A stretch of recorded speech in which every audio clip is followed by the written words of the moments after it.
Hey guys, Mr. Short Hitter here. You don't look like a short hitter to me. I got a quick tip for you, and this involves lag putting. A lot of people struggle with lag putting. I believe in the 10% rule with lag putting and really with golf in general. So let me show you how this works. So guys, what I did here is I have tees 3 feet beyond the hole and 3 feet short of the hole. So as a drill, I'm going to try to get a 30-foot putt inside of 10%. I suggest starting with whatever distance where you start 3-putting from, and that's the drill that you're going to work on from that distance. So guys, high handicappers start to struggle with their distance control as little as 20 feet. So if you're a high handicapper, you might want to start this drill at 20 feet. If you're a low handicapper, 30 feet may be perfect. We have a right to left break and putt here.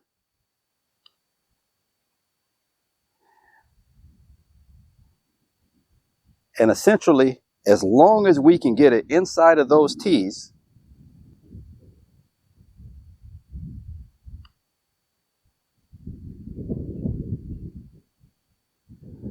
we're doing pretty good. So you want to challenge yourself.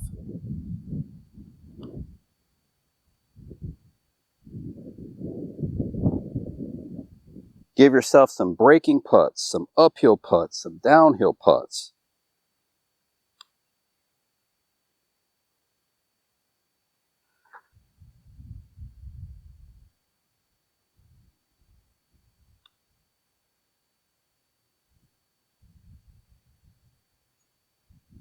So give yourself a goal of getting 5 in a row or 10 in a row inside of that 10%. Question from Mike Jackson. Quick question on putting. How do you adapt to going from fast to slow greens or slow to fast greens?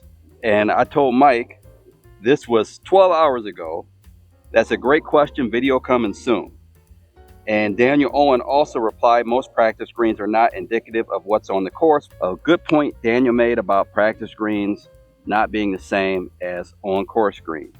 So Daniel, Mike Jackson, MJ Moore, want to add a little bit to this video to answer those questions. So the first thing we're going to do, we want to arrive at least with enough time to give ourselves 15 minutes on the putting green. Lower handicaps probably start at about 30 feet where they start having some issues with 3 putts. Higher handicaps closer to 20 feet. So let's start from 20 feet. For you, it may be 7 paces if you're 6 feet tall. I'll just take normal steps, so it's about 10 paces for me. So now I'm going to place a tee or a big ball marker down at 10 paces. And we want to do this on a relatively flat portion of the practice green. So now I'm simply going to take my regular stroke, what I feel like will get to that tee.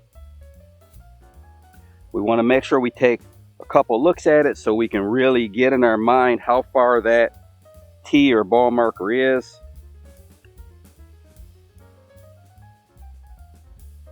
And we'll hit another from the other direction. 20 feet on the other side.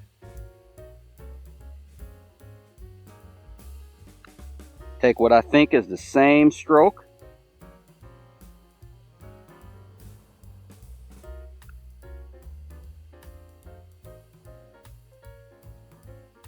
We want to do this a few times back and forth, and after we feel comfortable that we have this distance down, we can push it back to 30 feet. After we go back and forth on the sides, we're going to want to get a feel for uphill and downhill also. We're going to obviously have to adjust for that if we get on the golf course, whether it's more of a severe slope than what it is on the practice green. Guys, it is so cool when I meet viewers on the course. I'm out filming this video and a gentleman comes over and thanks me for the videos and tells me that he and his son watch my channel all the time. So I really appreciate it. I didn't get his name. I was in the middle of filming. He didn't give me his name, but if that was you, leave a comment down below so I at least get your name. I just want to thank you guys for watching, and don't forget to subscribe. Back to the video. Now, if you're a more analytical golfer, You can do the same thing, but you'll probably want to judge the length of your backswing more. So a field player is going to just go out and kind of get a feel for that distance. A more analytical player is going to do the same thing, but also judge the length of that backswing so they can make adjustments on the golf course.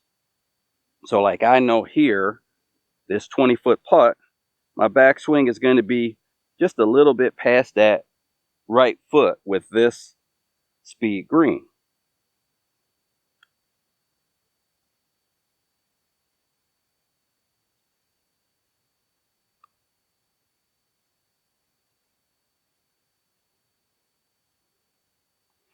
Now you notice, I'm not ramming these putts 2 or 3 feet by. Some people putt more aggressively and they try to hit every putt past the hole. When I have a putt from 20 feet or 30 feet, the goal is to make sure that I get the 2 putt. Because if I hit a bunch of 20-footers and 30-footers past the hole, I mean, you may see it on TV from Steve Stricker and Scotty Scheffler, but most people aren't making a large percentage of their 20 or 30-foot putts. So if you can consistently 2-putt from those distances, I'm personally happy with that.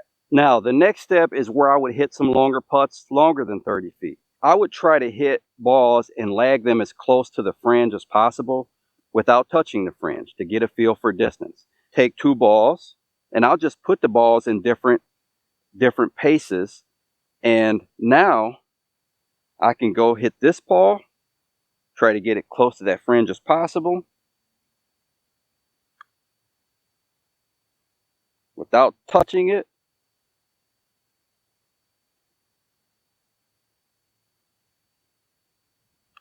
And I can do the same with that ball. So now we're not focused as much on direction. We're just focused on getting our distances down.